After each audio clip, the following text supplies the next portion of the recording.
Hey guys, welcome to our channel. So in this video I'm gonna tell you how to see who is online on Instagram. So simply you can see this is my main profile. So what we need to do, just click on home button. So here after clicking on home button you can see the on right top side messenger option is available here. So simply click on messenger option.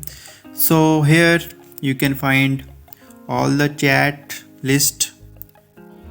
Simply you can check here. So when you go to chat, just open the chat. So here you can see this person is offline.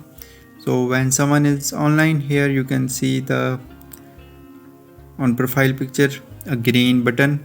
So in this mean the person is online. So simply you can check the status online or offline. So in this way, opening the Instagram messenger, you can check who is online on Instagram.